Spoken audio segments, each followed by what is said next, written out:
E meio... Por isso que eu não tinha tempo, assim. Falei, quero seguir essa história meio sem saber pra quem eu vou escrever. E sem saber o que vai sair dela. Daí fiquei 6 meses indo atrás da história dele. E depois que tava pronto, eu falei, tá, quem quer? E cheguei em umas pessoas que eu conheci e falei, você quer publicar? Você quer publicar? Você quer publicar? Ah, você fez por conta e depois foi vender? Tudo não que eu foi faço hoje é pedido? por conta. É não, mesmo? Nada é pedido. Ah. Porque é muito maluco, assim, quem vai chegar eu vou chegar num editor, você é meu editor, eu vou dizer, olha, quero seguir esse artista de rua por 6 meses, me dá dinheiro? Óbvio que você vai falar não. Cara. Tô obcecado pela minha vizinha que mora numa casa abandonada, posso ficar investigando a história dela por 1 ano? Óbvio que você vai falar não. Cara, é você que banca então essa parada? Não sabia dessa parada. Eu achei que era... Desde a história do Ricardo só. Porque são coisas que são muito minhas e são obsessões que são meio pessoais e eu não espero que ninguém entenda. Mas eu imagino que alguma das suas histórias, ou no processo, você dá muito em beco sem saída, né? Tipo, você acredita que é uma boa história, ou acredita seguindo uma pista boa. 99% você das vezes. perde um mês, às vezes, umas semanas, não dá? Dá. Cara, que desespero Porque isso. você nunca sabe. A história da Mulher da Casa Abandonada é meio isso. Assim, depois que sai, todo mundo fala... Exato. Pariu, Nossa, ela é que puta procurada pelo história, FBI. Não, era só uma senhorinha maltrapilha que eu queria conhecer. E que eu demorei semanas pra conhecer. Peraí, então vamos lá, já que você falou dela. Você tava em Higienópolis, como que foi? Passeando com os meus cachorros. Me mudei na pandemia. Tá. Daí eu amo cachorro, né? Tenho um cachorro e tal. E eu andava... Minha única atividade era andar com os cachorros. Lá perto da Vila Boim, pra aquele lado. Exato. Daí eu passava na frente dessa casa e falava... Caraca, um monte de apartamento de milionário, apartamento do Fernando Henrique aqui, apartamento da Galisteu, apartamento do Jô Soares. O do Fernando Henrique era pelo menos na Maranhão, né? Era mais ali pra frente. exatamente. É um quarteirão. A da Galisteu e do Jô Soares é ali na Rio de Janeiro, um quarteirão. Perto daquela outra pracinha, né? É Praça do Coco ali. Tá. No fim da Higienópolis. Eu falava, só faz sentido ter uma casa em Pandarecos aqui, tipo, abandonada. Não faz sentido Já teria nenhum. vendido e levantado É isso, quanto prédio. vale esse terreno, assim. Aí passava lá e ficava encafifado, até que um dia eu vejo uma mulher saindo de lá meio com umas roupas meio maltrapilhas, assim. Caraca, tem uma pessoa que mora aqui dentro.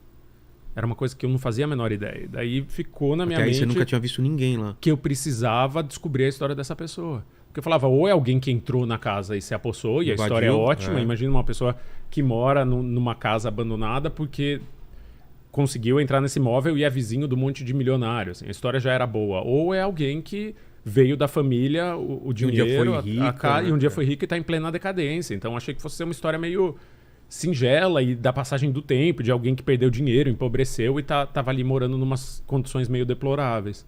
Daí eu comecei a me aproximar dela e, sei lá... Como foi a primeira abordagem?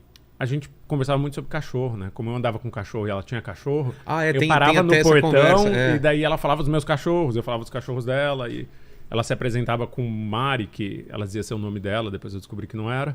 Daí no dia 23 de dezembro, eu tô andando pelo bairro e eu vejo que estão podando uma árvore e ela tá gritando contra a poda da árvore. E daí eu começo a gravar e é nesse dia que a história engata e eu descubro que ela não é Mari, como ela dizia ser, que o nome dela era Margarida Bonetti. E ela era, sim, herdeira daquela casa que estava abandonada, mas ela tinha sido acusada de, nos Estados Unidos, submeter uma pessoa a trabalho análogo à escravidão por 20 anos. E tinha fugido do FBI. Daí quando eu descubro que essa pessoa tinha fugido do FBI e nunca tinha sido julgada, eu falei... Temos uma história, não é a história que eu esperava, mas temos uma baita história. Mas como você descobre? É uma vizinha, alguém que fala pra você? É um comentário, que loucura isso. É um comentário num site de arquitetura sobre a casa, não sobre ela. Daí tá lá, porque é um casarão e tem até um nome, que é o nome do pai dela. Eu sei da história, mas eu tenho que fazer como que eu não soubesse, tá? Não, então... Né? Porque senão a história não vai. Tá lá o nome do casarão na internet, daí vou nos comentários dessa matéria e tá lá, o nome dela é Margarida Bonetti, ela é procurada pelo FBI. Daí eu falo, não, qual é a chance, velho? Daí eu entro no sistema do FBI e tal, descubro que ela foi, de fato, não era mais, mas foi procurada pelo FBI, acho um monte de reportagem na época em jornal americano, dessa brasileira que foi acusada de escravizar uma pessoa e nunca foi julgada. Aí você vai perguntar pra ela sobre isso. Ela some. Ela some? Daí eu vou perguntar pra vizinhança sobre isso, daí eu vou pros Estados Unidos tentar descobrir a história na casa onde ela morava, vou perguntar pra todo mundo, e depois de 6 meses eu consigo encontrar ela, ela para de fugir de mim. E ela se sente até traída, né? Fala, pô, a gente começou a conversar do cachorrinho, não sabia que não sei o quê. E realmente não era meu intuito. Assim. Ali eu não tava pra revelar nada, eu tava pra contar uma história, sei lá, como a do Ricardo, que era uma história mais poética e mais bonita e não tinha nada com crime. Assim. E ela tenta demover você da ideia de escrever, né? Tenta. Ela pergunta quanto eu tô ganhando, fala que ainda não pode sair. Eu falo, não, vai ter que sair e me dar uma entrevista. Pela primeira vez na vida ela dá uma entrevista, que ela nunca deu. E desde então, ela nunca tinha dado e ela nunca mais deu. Daí a gente fala por telefone 1 hora e ela conta a história, a versão dela da história. De ter levado uma empregada para os Estados Unidos quando o marido dela foi trabalhar na NASA, nos Estados Unidos, e de não saber se essa mulher recebia salário ou não. Enfim, tem toda a versão dela.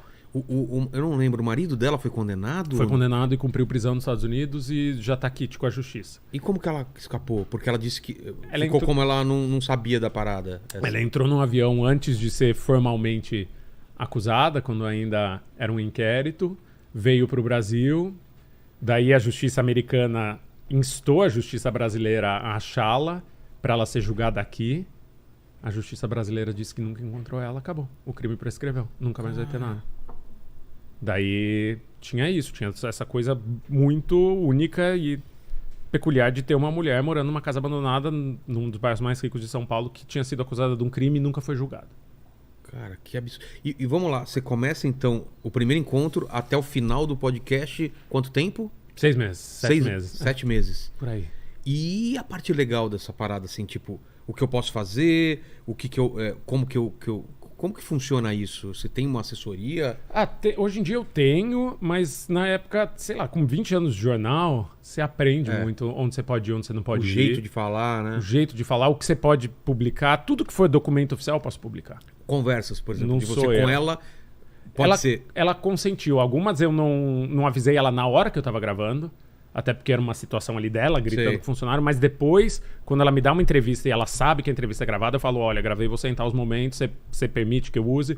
E ela permitiu, mas também tem uma coisa, Vilela, que a gente vê muito no Fantástico, assim, câmera escondida. Sim. Quando é pra denunciar um crime ou quando é pra falar de um assunto de interesse público, você não precisa necessariamente ter o consentimento da pessoa. Entendi. Mas nesse caso eu tive, então tava de boa. Nesse caso estava bem coberto, tinha muito documento, porque a justiça americana, ela produz pra caramba. Né? Então tinha pilhas e pilhas de documento, e jornal da época, e filmagem da época. Mas você precisou ir pra lá? Fui pra onde? Perto de Washington. Chama Gatesburg. E que era onde eles moravam. Qualquer pessoa pode ir lá, eu quero ver esse caso e ter acesso, como que é? Teoricamente mas demora um tempo. Então, mas quebraram um galho ali pra mim e me descolaram os documentos. Pra mim é muito gente. Sempre é uma pessoa que te ajuda, sabe? Não é uma instituição, um órgão. Você vai lá e conversa com a escrivã, você conversa com a atendente da delegacia da polícia e você explica o que você quer. As pessoas são bem intencionadas, cara. Dá muito pra contar com as pessoas. E lá você conversa também com uma pessoa de lá, né? Com uma vizinha que denunciou. Que é uma velhinha, a Vicky Schneider, que era vizinha da casa onde ela morava. Uma casa bonita, subúrbio americano. Sabe essas casas de filme? Assim, cerca branca. Com aquele gramado na frente. Um gramadão na frente, 3 andares, casa de madeira. E como que ela desconfia que tem alguma coisa estranha lá? Cara, porque ela era a única pessoa que falava espanhol na rua. Uma rua de americano, só os gringão, branco, loiro, de 2 metros. E tinha essa moça que é latina, tinha ido para os Estados Unidos jovem. E daí a empregada doméstica na época começa a procurar ela. Porque a empregada só fala português, não fala inglês. Era analfabeta. E começa a conversar com a vizinha. E a vizinha começa a entender que tem alguma coisa de errado. Ela não saía direito, não tinha liberdade, como que era? Ela não tinha dinheiro pra sair, até passeava os cachorros, fazia umas coisas na rua, mas ela não tinha condição real de sair. Não sabia falar com ninguém. Não sabia ler e escrever, não tinha passaporte, então ela estava realmente presa ali. E a vizinha começa a entender que ela tá com um tumor na barriga que nunca foi tratado, que era o tamanho de uma bola de futebol e tal, e liga pro FBI. Cara... E daí essa vizinha, uma senhorinha desse tamanho, de 60 anos, é a meio heroína da história que denuncia esse caso. Um caso que muda a lei dos Estados Unidos. Assim. Foi uma história muito grande. Mudou a lei? Mudou. O que muda? Cara, até então, quando nós, não americanos, íamos para os Estados Unidos e levávamos, tipo, funcionários eram explorados, assim que o governo americano descobria isso, ele deportava o funcionário. Porque o funcionário ou a funcionária não eram cidadãos americanos. Entendi. A partir do momento que teve esse caso e foi discutir no legislativo e tal, eles passaram a ter um tempo de permanência legal ali para o caso ser julgado. Porque daí o caso nunca seria julgado. Vai embora. E tanto que essa ex-empregada até hoje mora nos Estados Unidos. Ganhou um passaporte americano, ganhou uma indenização do Estado também. E eu não lembro o lance do tumor. Ela dá tempo de ser tratada? É meio arriscado? Era um tumor benigno, mas muito grande. Tá. Daí eles vão lá, operam, precisa fazer 3 cirurgias. O caso é inteiro estarrecedor, assim, inteiro estarrecedor. E é engraçado porque, com certeza, você não sabe pra onde vai a história, mas ele tem muita virada, né? Tem. Ele tá indo pra um caminho, de repente vai pra outro. Aí você fala, putz, vou ter que ouvir outro episódio. E pra você vivendo também, você sentia isso? Fala, cara, era eita atrás de eita, assim. Eu não acreditava. Eu vou pros Estados Unidos, ninguém quer falar comigo, os vizinhos todos negam que conheciam. Eu falo, danou, assim, não vou achar nada aqui.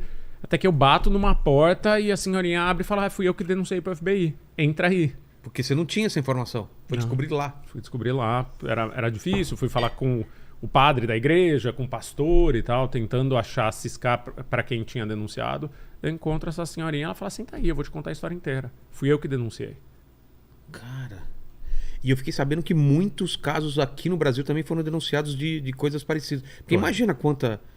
no interior, pros confins aí, que tem de gente num esquema desse de tá preso. No Brasil inteiro. Passado como de pai para filho, né? Porque tinha essa coisa... Não sei se é nessa história ou você fala de outra história. Sim. Presente, né? Foi um presente quando eles se mudaram para os Estados Unidos. Cara, uma pessoa. Uma pessoa, ó. Ficou comigo até agora vocês casaram, meio assim, agora... Já que vocês vão mudar, levem essa pessoa com vocês. Cara... E tem muito, assim, desde que... Quando saiu o podcast, começou a aumentar o número de denúncias e tal, triplicou em algumas regiões do Brasil, aumentou 4 vezes e tal, e agora estão começando a apurar os casos e estão começando a sair condenações de verdade de denúncias que foram feitas na época do podcast. Não dá pra dizer que tem ligação direta com o podcast, mas enfim, virou um assunto, sabe? Não, mas no final você falava mesmo, se você... denuncia algum caso de... E, sei lá, eu recebi mensagem de neta que denunciou a avó. Ô Paquito, você, por exemplo... Agora é a hora, velho, Você tá numa condição aqui de análoga à escravidão? Parecida. No porão, não sai também aqui. Meio complicado, faz um tempo que eu não tomo sol. Exatamente. Mas a gente tá falando de uma coisa bizarra, cara. Você chegou a ouvir, Helene, o podcast? Esse não, da Casa Abandonada não. Putz, é muito bizarro, cara, muito bizarro. E falaram contigo algum específico? Putz, você... me ajudou por causa disso? O que você teve de feedback? Teve muita história de gente que disse minha mãe ouviu e pela primeira vez se abriu sobre o que ela viveu. Minha avó ouviu e se abriu pela primeira vez. Tinham vivido no passado. Tinham vivido no passado uma situação assim. Que não tinha meio nome, assim. Porque se você para pra pensar, lá, 20, 30 anos atrás, eu morei numa cidade do interior em que a gente tinha vizinhos que o verbo era trazer. Eles traziam meninas da Bahia pra trabalhar. Então tinham 3 casas coladas em que tinham 3 irmãs que vieram, adolescentes ou crianças ainda trabalhar, uma em cada casa. Não tá muito distante, até hoje não tá muito distante. O Brasil é um país que não respeita direito trabalhista e não respeita a liberdade de certos grupos de pessoas. E aí você via e fala, elas não estão com uma corrente, né? Que é aquela ideia da gente de escravidão. Na época eu não entendia nada, assim, na época era uma coisa meio... não sabia o que pensar. Hoje em dia, olhando pra trás, as coisas ganham nome. Acho que isso aconteceu com muita gente também, que hoje em dia, olhando pra trás, falou, eu fui adotada por aquela família. Isso era um tipo de história que eu ouvia muito. Eu fui adotada por uma família, mas os filhos biológicos iam pra escola e eu ficava em casa trabalhando. Cara, isso acontecia muito, então? Muito. Acontece até hoje. Cara, é adotada pra ser uma empregada. Que era meio a versão deles, assim, ela era minha melhor amiga. Não... eles falavam isso? Não, ela era a minha melhor amiga, come aqui com a gente. Ela come aqui com a gente. Ela adorava morar no porão, é onde moram os jovens. Cara. Enfim, foi... E você conversando com ela, você acredita realmente que ela acredita nessa versão dela? Ou realmente é uma história que ela criou e pra não ser pega? Acho que é a pergunta de $1 milhão, assim, né? Eu não faço a menor ideia. Não tem como saber. A menor ideia. Porque às vezes a pessoa pode ter criado isso pra ela e não. Isso que eu ia falar. Talvez seja a lógica mesmo da criação e ela não consiga olhar de fora. Não, era minha amiga mesmo, eu considerava. Talvez seja um álibi, não dá pra saber. Cara. E com ela não pode acontecer nada, né? Porque passou muito tempo, é isso? O crime tá prescrito, ela tem direito à liberdade. São as regras da justiça. Se a gente acredita na justiça, a gente precisa admitir que às vezes a justiça erra. Exato. E nesse caso, alguém escapou da justiça de 2 países, tanto do Brasil quanto dos Estados Unidos. Tipo, que a conversa sirva pra gente... evitar. Trazer esse diálogo e, sei lá, repensar os nossos processos, mas no caso dela, a regra é a regra, o crime prescreveu. E repercussão, eu vi isso em tudo quanto é canal, Fantástico, Helicóptero, Luísa Mel. Cara, quando eu vi a Luísa Mel entrando lá e tirando os cachorros, eu falei, não entendi nada, cara. O que tá rolando? O que aconteceu? Cara, dá cronologia pra gente. Ele começou estreia quando? Julho de 2022. Férias de 2022. Tá. Aí começa Primeiro, o quê? legal, assim. Era um episódio por semana? Era um episódio por Porque semana, eu ouvi quarta-feira. já quando já tava completo. Então, acho que muita gente, porque ele começou esquentando, assim, era as quartas-feiras, daí tava massa, assim, eu já... Só uma coisa antes, como você vende isso daí? Você procura algumas pessoas, quem se interessa, como que funciona isso? Eu procurei a Folha, que eu trabalhei muito tinha tempo, trabalhado o lá? jornal, e falei, cara, preciso publicar isso com uma empresa de mídia grande, séria, porque é uma história muito espinhosa. Folha, primeiros 5 minutos falaram, cara, vamos fazer. É. Quando eu começo a mostrar foto dela, com a cara coberta de pomada, dentro de uma mansão abandonada, inteira envolta nos cobertor sujo, falaram, cara, vamos fazer. E eu já sabia, quando eu fui oferecer pra eles, quem era ela. Não foi no momento ainda que eu achava que ela era uma senhorinha desamparada. Entendi. Aí foi, pô, vamos nessa, vamos fazer. E foi uma produção minha com a Folha. Eu não sou funcionário da Folha, mas foi dos dois e saiu o podcast pelo jornal. E daí era meio... O primeiro episódio foi ok. Aí era isso, não foi bem, assim. você do tem tipo, números tá. assim na época eles te Eu passavam? acho que começou assim com uns 40, 50 mil por episódio, que é muito massa. Eu já fazia é bom. podcast desde então, né? Fiz o Além do Meme pro Spotify, fiz Isso Está Acontecendo pro Fantástico da Globo. E tipo, pô, 40, 50, 100 mil ouvintes por episódio, tá bom no Brasil. Mas vai tá pra milhão muito bom. quando? No segundo Terceira semana, cai no TikTok. já? O quê? A história, assim, tinha Alguém gente... falando? se filmando na frente da casa e falando, tá vendo aqui essa mansão? Aqui mora uma pessoa que fugiu do FBI. Maluco, o gráfico faz assim, ó. Tá subindo, faz assim, é uma reta. Tipo, 1 milhão, 2 milhões, 3 milhões por episódio. A última vez que eu vi, tava chegando em 4 milhões. Twitter vira Trend Topics. Começa a vai pra... Datena ao vivo toda Datena. tarde, começa a Luísa Mel entrando na casa, começa o Fantástico dando reportagem em cima, começa... E daí eu perco minha vida. Daí eu não sei mais o que aconteceu e eu passei 6 meses em estado de suspensão. Ali, uns 3 meses em estado de suspensão. Como te bateu isso? Ao mesmo tempo que eu... É massa, é tudo que a gente quer, Claro. né? Que Deu certo? que tem chegue gente nas ouvindo, pessoas, né? que dê certo e tal. Não tinha como dar conta. Eram, sei lá, 2.000 mensagens de Instagram por dia, Mas o quê? era e-mail, era E-mail... tudo, desde desde- preciso denunciar um caso de escravidão na minha cidade, até... Porque Cara, você não fez tudo. nada, né?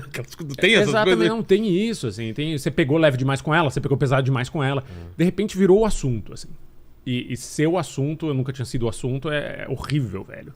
Admiro muito a Anitta depois de que isso aconteceu, porque ela é o Anitta, assunto faz imagina, anos. cara, assim. Você não quer que as pessoas tenham uma opinião sobre tudo. Você não quer que as pessoas falem disso o tempo inteiro. Você não quer.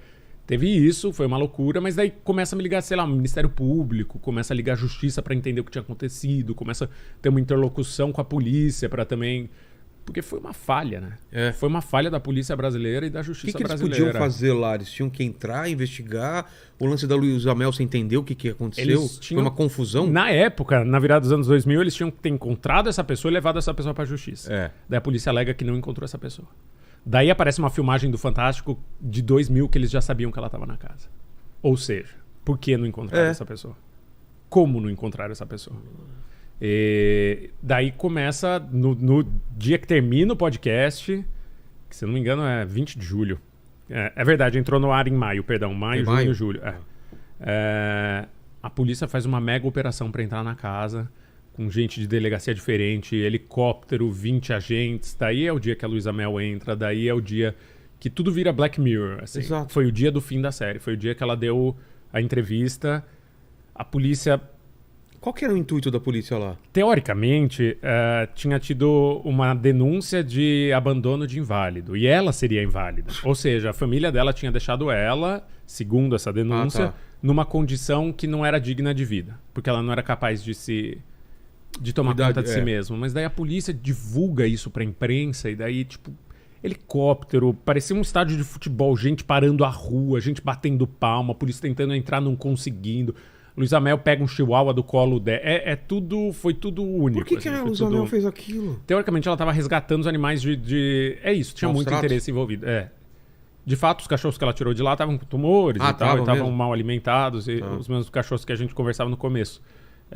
Mas essa operação policial foi surreal. Assim, Cara. surreal. E o Datena ao vivo, e a audiência ali, a maior audiência dele em anos, virou uma coisa muito maior do que era pra ser. Ou do E ela que continua qualquer na coisa. casa? Continua. E ela vive do que, assim? A família tem dinheiro. Eles têm muitos imóveis em São Paulo e estão todos alugados. Ah, é? Ah, então ela não passa fome, nem Não. Cara, e por que não conserta a casa, essas paradas? Você chegou a entrar lá? Não, ela nunca me convidou. Mas daí a polícia divulgou as imagens. Como e que era? tal. Tudo detonado lá dentro? Tudo detonado e muito acúmulo de coisa, mas daí a família limpa, tira muito das coisas e tudo volta ao normal. Assim, essa coisa maluca da internet, assim, que faz vai assim pra outro... e 2 semanas depois nada aconteceu. Isso é muito louco. Isso é muito louco porque não mantém o foco, né? Pra mim, a definição de falta de foco. Então, essa história interessou, essa história abordou um assunto interessante. Vamos discutir bastante desse assunto? Vamos tentar fazer alguma coisa a respeito? Usar essa energia? Não, dali a 2 semanas já tinha outra coisa pra falar. Que agora é Botkiss, daqui a pouco é outra coisa, né? Exatamente. É uma fome de novidade meio voraz e que às vezes faz mal. Cara... E isso vai virar uma outra coisa ou não? Vai, deve virar uma... Parecida com o exemplo da Botkiss que você deu agora, que é o livro genial da Daniela Ibex. Deve virar uma obra audiovisual, mas aí não é mais comigo, assim. Eu sou a pessoa Você que não vai entrar entrega... nem no roteiro? Não, minha pira é trabalhar sozinho, escrever livro e escrever podcast. Assim, minha pira é investigar com as poucas pessoas que trabalham comigo. Assim, eu tenho 2 pessoas que trabalham comigo e a gente se dá muitíssimo bem. Elas te ajudam na pesquisa? Muito, assim, tem a Beatriz Trevisan, que é minha assistente, uma das melhores repórteres que eu já conheci, tem 25 anos, é um prodígio, assim, é inacreditável o que essa pessoa consegue. Ela conseguiu achar a mulher, hoje em dia, que foi o bebê que a Lady Di pegou no colo na Casa Vida, que era uma casa de crianças que viviam com HIV, na época que o HIV era super... ainda Letal, vítima né? era muito estigmatizado. Ainda hoje na época as pessoas Ainda não encostavam. Essas crianças viviam em salas sem janela.